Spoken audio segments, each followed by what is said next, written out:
Right, welcome to this tactics video for Eldari. I think I'm going to do a couple of videos for some Eldar tactics, just break them down into sections. There's some very cool tactics I want to share with you in these episodes.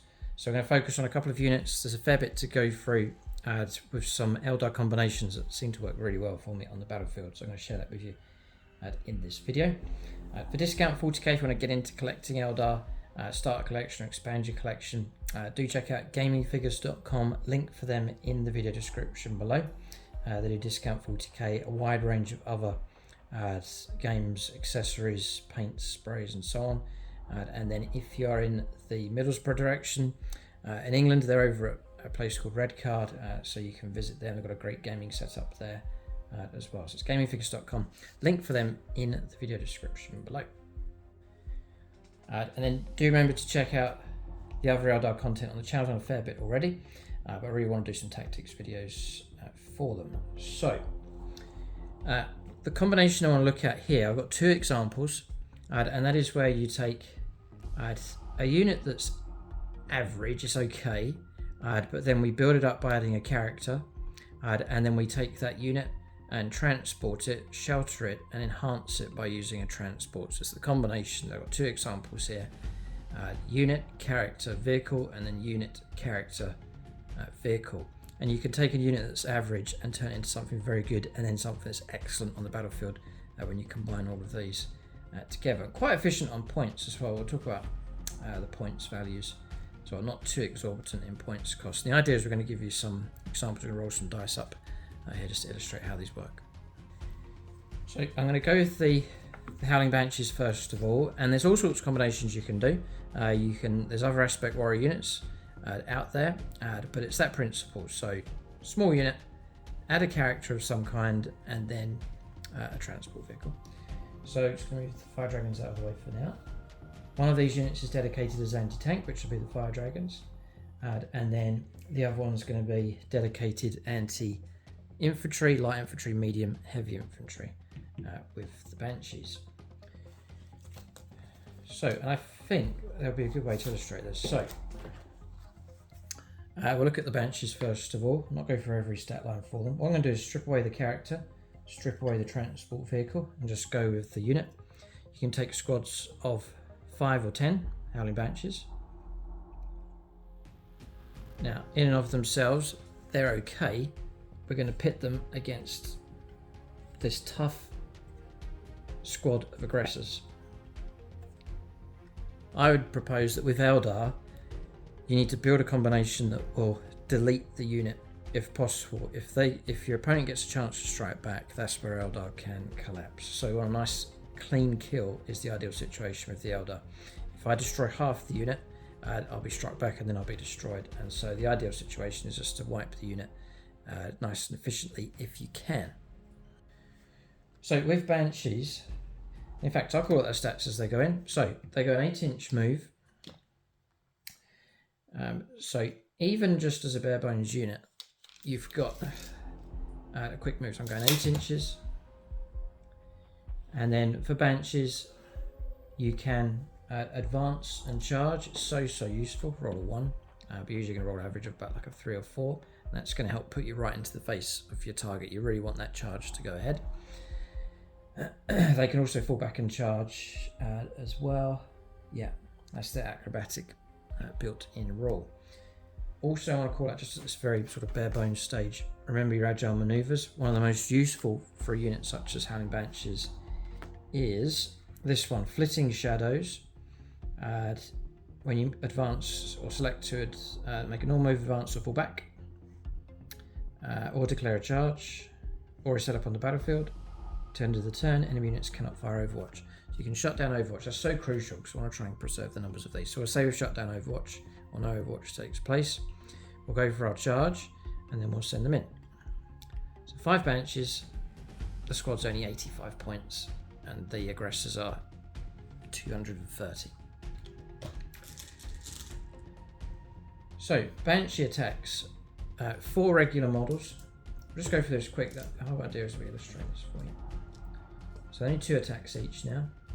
I usually go for Aspect Host, which is reroll 1s to hit or to wound. We'll say that we're not in that detachment though, we'll just go with regular attacks. They're actually 2s to hit. And that's why I take aspect host to reroll the ones. But anyway, those go through. So we've got 6 so far. With Banshee Blades, they're actually anti-infantry 3+.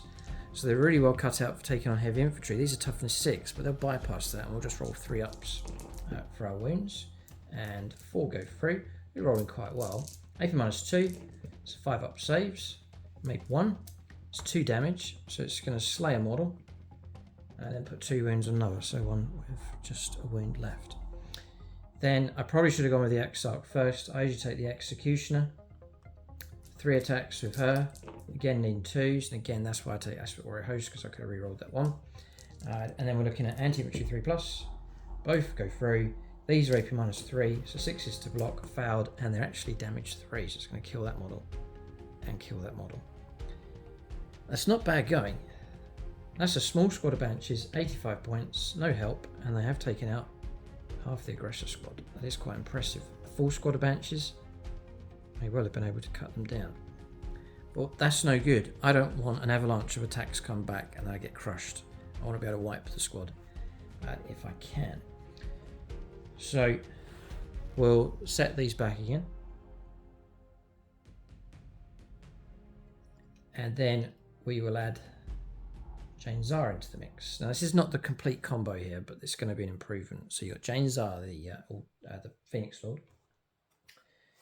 Just bring her stats up. So what she's going to do for you, obviously you've got her profile, her attacks, a bit of a firepower with the Silent Death. We'll maybe do a little bit of that to see if we can soften up the target. Then you've got Blade of Destruction, 8 attacks in close combat, 2s to hit. Again, anti-infantry 3+, strength 6, AP -3 and 2 damage. So she really will help out. And then Whirling Death. So advanced rolls, you see that I rolled a 1. She gives them a guaranteed 6 for advanced rolls. It's a massive help. So I've just swung this around across this direction so you can see a bit better.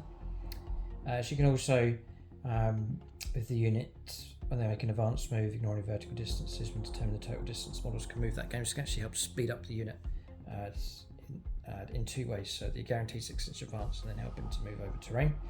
And then Storm of Silence, when she's taken on a character unit, you can reroll the wound rolls. No character in this unit, but if there was, she will get to reroll her wounds. So we'll send them in. And now we've got a real good stretch. We've got 8-inch move plus a guaranteed 6. So now it's a 14-inch move. They're moving as fast as jet bikes across the board. I've had a number of people say how quick Banshees can be, which is great. The element of surprise is so good. You can just dart across the board. As I said, shut down Overwatch. The other one you might want to play, if you're not afraid of any Overwatch coming through, is Swift as the Wind. You can give yourself +2 inches to your move. So Banshees could now go 10 inches. With a guaranteed 6-inch advance and still charge, so you've got 16 inches plus a charge on top of that. They're darting across the board very quickly, very reliably indeed. So we'll do her Silent Death, 2s, Force to Wind, strength 6, 1, and that's a second -2, so that goes through. Trying to soften the target here if we can. Shuriken pistols. Don't know if this is going to work. They've all hit and a wound comes through, and that's another failure. So knocking down to 1 wound left. It'll help a little bit. So then we'll send these in. So really, in combat, you're just getting Jain Zar's extra attacks. So we'll start with her. 8 attacks, need 2s. It's a nice lot of attacks. Oh boy, I'm definitely sticking with Aspect Host. 4 1s. I usually reroll those. If I did have the detachment, I'd turn it into a full house of hits. That's the massive difference. But anyway, I'm going to try and wound here anti-infantry 3+. And 3 go through. She is AP -3, which is really good. So 6 is to block. Double 6, block 2. Alright, so it slays that model. Give me a little bit of a head start this time around. We'll go the Exarch, I think next makes sense. They'll all hit. 3s, just the 1. 6 is to block. No, that'd be a whole model. And then down to the rest of the squad. I think we're seeing here that we're still struggling. 2s. The amount of 1s, there's 3 1s. Anti-infantry 3+. Massive help. And then 5s to block. None. So it's 2 damage, 2 damage. It's going to kill another one and another one. So we've hit that squad hard enough, but it's still not good enough. That's still not good enough, not good enough. As we are looking at 110 points. So 195 points for my unit, 230 I think. So we are shorter in points, but not by too much. And that's sadly not quite good enough. It's quite a poor round. Aspect Warrior Host would have really helped in that situation. So I'm going to reset and go back. If I don't get clean kills, I'm going to start taking heavy casualties, and then I've lost the freshness of the unit, because it is a small unit, and so you really want to try and preserve numbers. If I'm able to preserve the numbers, I could reset and then go again, launch out against another target. If my numbers are cut right down, I've lost my effectiveness greatly. So the next part I want to bring in is this. It's a Falcon transport vehicle. Now, we're not worried about the firepower. Usually the heavier guns, I usually take a Bright Lance and a Pulse Laser, and that's firing off in other directions, just supporting other parts of the battlefield. But what I usually do is use the Falcon for its ability to help out the unit inside. So let's start all the way over here. If he's still on camera, he's just off camera. He's there. What you've now got with the Falcon is a bit more of a stretch. Let's say the banshees are inside the Falcon. We've got a 3-inch disembark, so you're getting a bit more of a stretch of the unit. You've then got an 8-inch move, and then with Jain Zar you've got a guaranteed 6-inch advance. They will fly across the board at a super fast rate. So we'll say we've disembarked. This happens plenty of times, just literally just over an inch away from the target. They fly across the board, no problem at all. And again, you've got the shutdown Overwatch, the +2 inches if you need. You can't do both, you've got to pick one or the other. So what's key now, 2 parts to this. We've talked about trying to preserve the unit. As depending on your detachment, again, this is why I take Aspect Warrior Host. There's a strategy that you can use when I'm playing that detachment. I'm bringing the transport up, it will keep up, 14-inch move, and then I'll try and position it very aggressively, something like that, or something like this. I'm trying to anticipate a 6-inch zone around here. There is a detachment for Aspect Host, but also in one of the other detachments, I can't remember which one it is, but there's another detachment that has it. And it's called Skyborn Sanctuary. It's at the end of the fight phase, so when all the melees have been resolved. Add 1 Assyrian unit from your army, or 1 for any transport that is able to embark within. If your Assyrian unit is wholly within 6 inches of that transport, you can embark within it. So when the fight phase is over, I wipe my target, I'm eligible to get inside. Within the 6 inches, I can just hop back inside the transport. It's such a good move, taking a soft unit and putting it back into the relative safety of the transport vehicle. So I really love the idea of doing that. If the target's very, very tough, you could even charge the vehicle in and use a bit of tank shock as well to help soften up the target, hoping that you wipe the target and then you can still hop those back inside. So there's a big reward if you're able to wipe the target. So I position this one here deliberately because I want to hop back inside. During the shooting phase, I'll fire one of the weapons, usually the shuriken cannon, into this target. So 3s, 1 hit, just the 1 hit we want. No wound, but we've got a hit. Because with the Falcon, fire support, this is the golden move here. In your shooting phase, after this model has shot, select one enemy unit, hit by 1 or more of those attacks.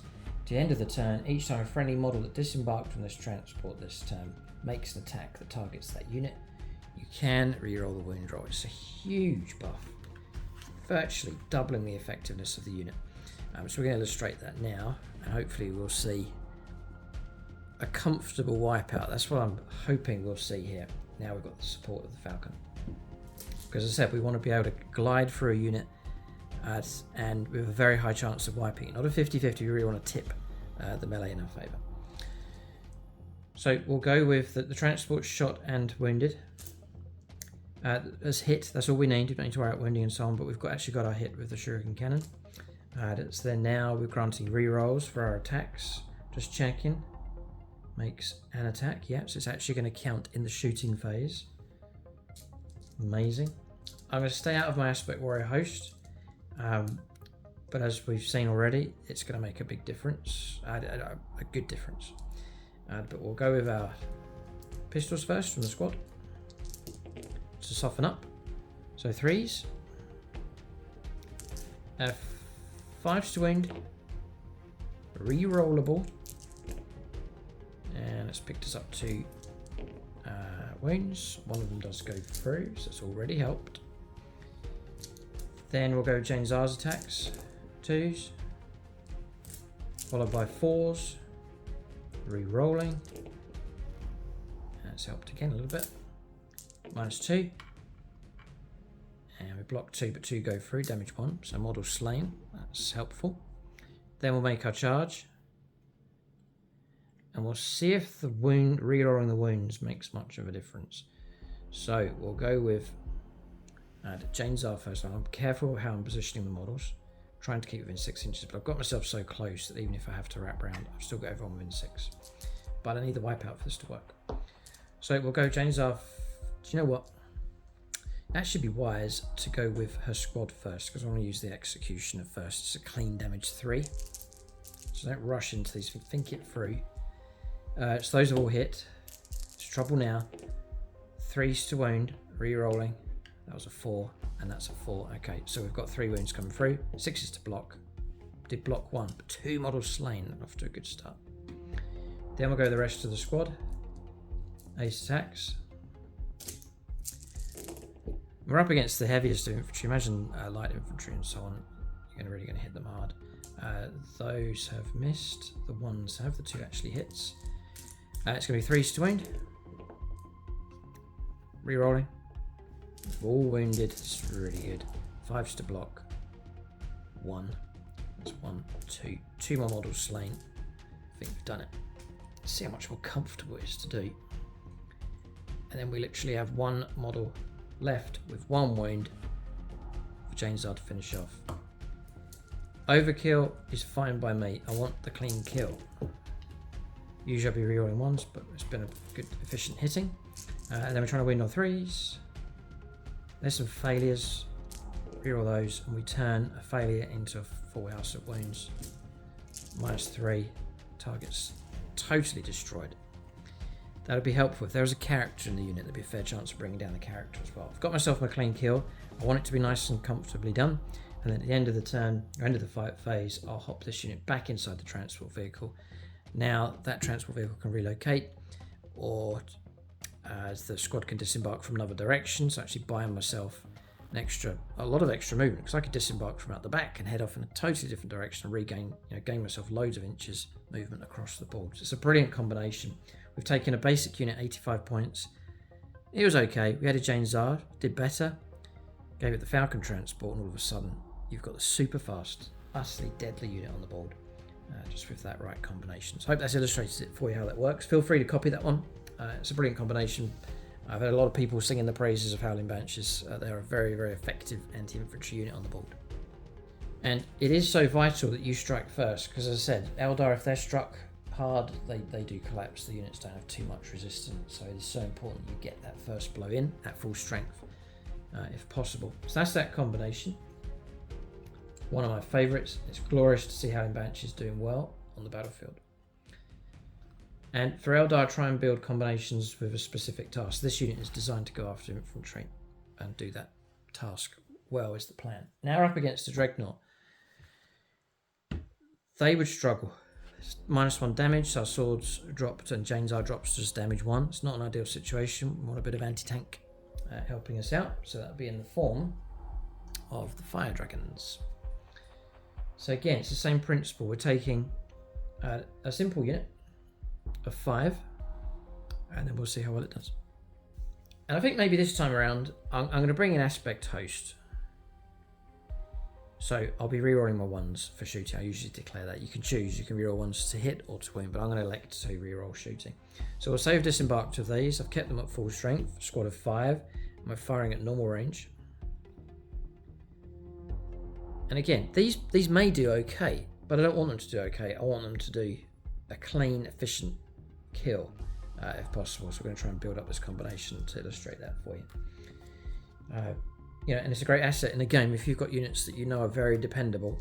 It's a very strong situation to be in. So we've got 4 dragon fusion guns.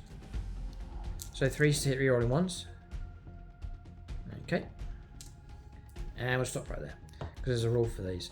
So assured destruction. This is why these are built for anti-vehicle, anti-monster.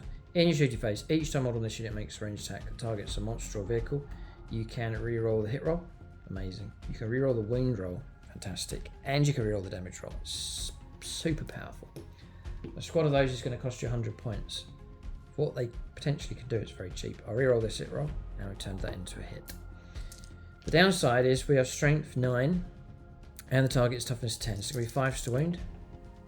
The reroll is going to help make up for that, which does. It helps get that extra wound. And we're coming through at AP -4, which is fantastic. So 2s. 6s to save, sorry. Both have failed. And then damage of, at this range, D6. And I'm going to reroll that 1 for the ability. So 2 4s, pretty good roll. Both of those get knocked down to a 3 because of the -1 damage. So taken 6 wounds. It's not bad. It's not bad at all. So we're going to drop down to 6 wounds left. Fire Pike next. We'll say he's at normal range. He goes to range 18. So at 1, I'll reroll that. Oh, thankfully. Aspect Warrior Host. And it's off in the distance. It's a 4. And then we're now at strength 12 of him. So 3s to wound rerollable for their ability. And it goes through.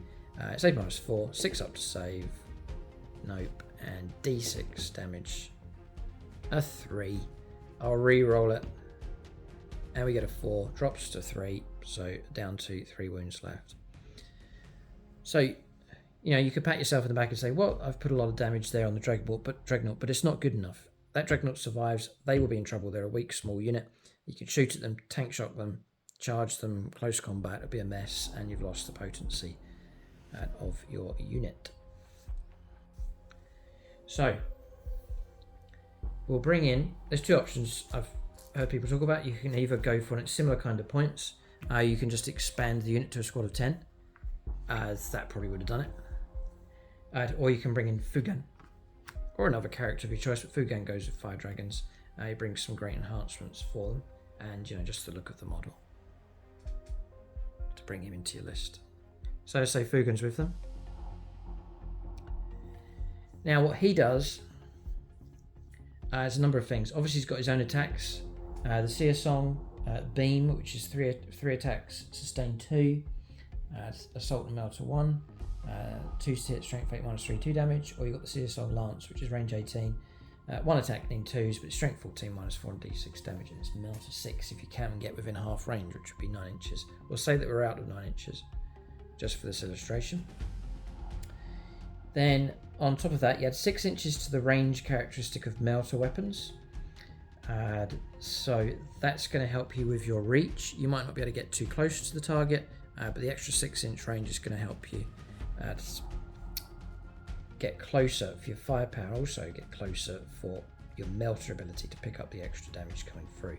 And we'll say these have deployed where the Seer Song and the Fire Pike have got themselves within half range, because it's going to be range 12 with the bonus to get within Melter range. So we'll say that bonus has come through. So now we're seeing Fuegan granting some pretty good benefits. And on top of that as well, you've got yourself a bit of solidarity with him. If he's slain, he's carrying 4 up in fun save, 2 up save, 5 wounds. He's got the axe, 6 attacks, 2s to hit, strength 5 -4, 3 damage. So he's got a bit of fighting him in close combat. And on top of that, if he dies, you roll dice at the end of the phase. On 2+, he gets back up with all of his wounds. I mean, that's pretty reliable stuff. So you're sort of bolstering the survivability of the unit. So save disembarked here. We'll now do our attacks. So, as Fuegan leads the way, gets a hit. 3s to wound. Rerollable. Failed. We'll go to the Fire Pike next. Misses. Re-rolling because we're up against the Dreadnought. so 5. We'll try and wound on a 3. That goes through. AP -4, 6 up to block. No. Dreadnought's reset back to 12. And then we're going to roll D6. I'm going to re-roll that. It's a 2. We've got Melter now to back us up, which is Melter 3. So it's actually 5 damage becomes 4. So drops to 8. Might struggle here. Rest of the squad.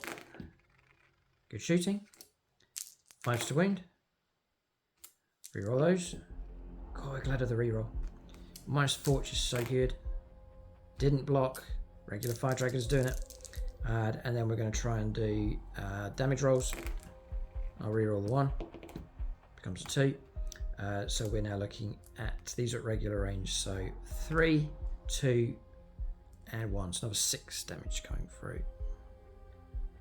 And again, it's not the ideal situation for us. We want a nice clean kill. We've nearly done it, and probably should have done it. The odds were, I think, more in our favour, but we failed. And then again, you're in that situation where you can start taking damage, and so on and so forth. Bear in mind, for my detachment, I could, at the end of the fight phase, don't have to be in close combat or have fought at close combat. So again, I could hop these back inside the transport vehicle. So with the reset again with the transport vehicle. I'm just checking here. Yeah, fire dragons and Fuegan. Nope. Yeah, he does. Yeah, they both have grenades. So if you want to back yourself up with a bit of extra, if you feel you need it, you have got the grenade possibility. You can use that stratagem as well.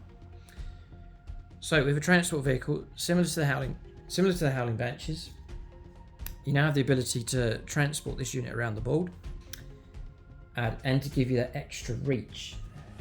And the reach is important because you want to get close to the target to tap into the melter. It's when you get into melter range, your average results turn into very good because of the extra damage that suddenly starts to pile through. Especially important if you're up against targets which may have a better save. They're using Armor of Contempt, they're in cover, and they're starting to block some damage coming through, maybe only 2 or 3 wounds effectively get through. Those have got to roll high if you're going to bring the target down, if the target's running an invuln save, and so on. And so therefore you really want high impact damage coming through if you can. So with this, I'm giving myself an extra 3-inch move. If the situation's there where I need to shut down Overwatch, I use a token so I can shut down Overwatch, preserve their numbers. It's such a useful agile maneuver to have. They're then going to move 7. Are they assault keyword? The Dragon Fusion Gun is. The Fire Pike is as well. So if I really need to get close, I'm really trying to stretch it, I do have the assault keyword, so I can move and still can advance and still shoot. So they do have a really good stretch. But if I can get to within that meltery range, which for Fuegan is actually going to be 9 inches instead of 6 with the regular fire dragon, so I can actually still be there and be comfortably within melter range. So we'll say we've done that. We've tapped in nicely here at that range. So now I'll do our attacks. This is now coming through at my full effectiveness, so we're optimized here. So 4 dragon fusion guns. Here we go. Rear on the hit roll. Missed. Gonna try and wound on 5s. We're gonna reroll the wounds. Come on. 1 comes through. AP -4, 6 to block. This whole facing 5. So this is going to be D6 plus 3. We'll take the 6, we'll add a 3, we'll make it 9, and then it becomes 8. And all of a sudden the Dreadnought drops to 4. All of a sudden, just a chunk of wounds taken away. See if we can finish him off. It's very poor rolling so far. We'll go for Fire Pike next. Hopefully, even with very poor rolling, you still got a good chance of bringing it down. So 1 hit with the Fire Pike, 3s to wound. There's the wound. Try and block it. No. And then we're looking at D6 plus 3, 7, becomes 6, target destroyed. Alright, that was comfortable enough. We'll give it another go just to see how effective we can be. So we'll go with the regulars in 3s. Reroll on the hit roll. Full house. Huge difference. 5s to wound. Okay, 3. Reroll that one. 6s to block. AP -4 is so good, but 2 6s. This is the problem. Damage of 5 plus 3 is 8. 7. Drop it down to 5 wounds left. And then the fire pike hits, wounds, not blocked. Reroll the 1 for damage, becomes a 3, add 3, 6, take away 1 is 5. Again, target destroyed. Fuegan didn't need to do his attacks or single attack. To back that up, bear in mind you've got grenades. You might be in a situation you think, I can't take risks here, I really need to bring that Dreadnought down. So you say, yeah, we'll put some grenades into it just to try and reduce those wounds. It can make all the difference. You know, instead of it surviving with 2 wounds left, the grenade stratagem could just help you just remove those and help you guarantee the kill. There is, if you're going to go for aspect host, there is a stratagem which I've used in game, and it's proved very helpful. Just when you're in a situation, you think, oh, there's a lot of wounds to try and get through here, I just need as much help as I can. Could be in a real situation where you've got one chance to do really well. It's called, Preternatural Precision. For an Aspect Warriors unit from your army. Each time, and bear in mind, these come with a token, which you can use to turn a roll into a 6. An Aspect Warrior token, so one of those wound rolls, for example, you can turn it into a 6 of that, so keep that in mind. Or you can use it another way here. In your shooting phase for a command point, one Aspect Warriors unit from your army has been selected to shoot. Each time you use a stratagem, you can remove an Aspect Shrine token. Say you've got a Baneblade, you've managed to get yourself in range of the Baneblade, and you think this is my one chance to bring this down really well, and so therefore you play the stratagem, you're going to burn your token and use that. I would point out there's another one, Warrior Focus, if you really need to stack things up in your favour. Aspect Warriors unit from your army. In the shooting or fight phase, to the end of the phase, each time modern unit makes an attack, you can ignore any roll modifiers to the attack's ballistic skill if the opponent's trying to play some smoke shenanigans and so on. The weapon skill, strength, armor penetration, and damage characteristics. Oh, damage characteristics. And or any roll modifiers to the hit roll. See, he was given -1 damage. That would scrub that. And so there are a couple of stratagems in the Aspect Host attachment that can really help Fire Dragons out. The other one which we're talking about here is Preternatural Precision. So you take your Aspect, you remove an Aspect Shrine token from a unit, you get 1 for every 5 models, so we've got 1 in this squad. I'm going to burn it now because we've got to take out this target. Then select one of the following abilities. Or select 2 of the following abilities if you removed an Aspect Shrine token during this usage of the stratagem. Ignores cover, lethal hits, and sustained hits of 1. That can just really amplify that smaller unit and make them even more potent. To the end of the phase, range weapons got models in the unit have those selected abilities. We'll do that again. Just to illustrate with Preternatural Precision. So here we go. Here we go, it's kicking off. We're rerolling the hit rolls. Just really sort of, not manipulating the dice, but just tipping the dice or taking the randomness out of the dice. Just with so many rerolls and buffs, you're starting to just control things and tip it in your favour. So I would have selected lethal hits and sustained. So that would go straight through on the wounding. And then I would add in an extra hit. That makes a massive difference. 5s to wound, re-rolling all of those, and I've got 1 more come through. Failed both, re-roll this one, so that's 2 plus 3, so 5, 4 wounds, 7, 11 wounds total, so 1 wound left. And then we'll go with the fire pike. That's a hit. This is what happens. That's a lethal plus a sustained. You can take these one-shot weapons, all of a sudden you can generate more hits. We've got ourselves 2 wounds coming from the fire pike. That's mad. They're not going to be saved. No. And then we're on damage. We'll keep the 2 5s. We'll add 3. That's 16 damage. -1 each. That's 14 wounds. That's we've killed 2 Dreadnoughts now. And then finally we'll go with the man himself. He gets his hit, he gets his wound, it's not saved, and it's another 4 plus 6. Yep, so it's another 10, another 9 wounds. We almost killed 3 Dreadnoughts, but I want that one nice clean kill. And then remember, if you're keeping transport nearby, end of the fight phase, hop them back inside. Your opponent will be livid with you for doing it because it's such a cheesy move, but apparently it can be done. It's the way Eldar play, just clean kills and then disappear before they can be contacted. Because if they are shot at or reached in close combat, there's a high chance they'll fall to pieces and you've lost the effectiveness of the unit. So I hope that's illustrated for you. Two really good combinations. You don't have to spend out too much on points. We are looking at 85 points for the banshees, 110 for Jain Zar, and then the Falcon I think is 140.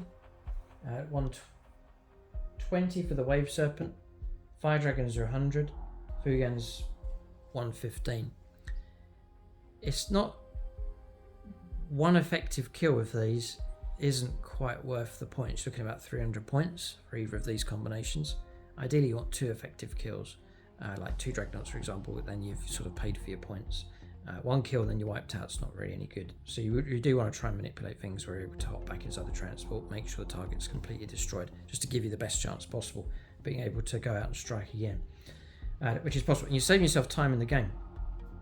If you're able to, it's almost like a time leap in a way. If you're able to fight with the banshees, finish that combat, wipe the target, hop back inside the transport all within the same turn, it's like on the next turn you're hopping out fresh again. You're buying yourself time in the game to give yourself that chance of striking out once again. So Eldar's perhaps the masters of shenanigans. I think it's worth taking full advantage of it if you can, because if you don't you'll be punished. Eldar will be cut down. So I hope that video is a help. Do let us know in the comments section what you think of these two combinations if you've been using them. And I'd love to hear if you use any other combinations, the combo of small unit, character, transport. What other combinations like that do you use? How effective have they been? I'd love to hear that in the comments section below. If you've enjoyed the video, do hit the like button please if you can, and leave a comment. It's much appreciated, it helps the video and the channel. And for discount 40k, check out gamingfigures.com. You can tap into bigger discounts with them if your order's large enough. You can get free postage with them as well for all of your Warhammer and hobby needs. Thanks for watching and tune in next time.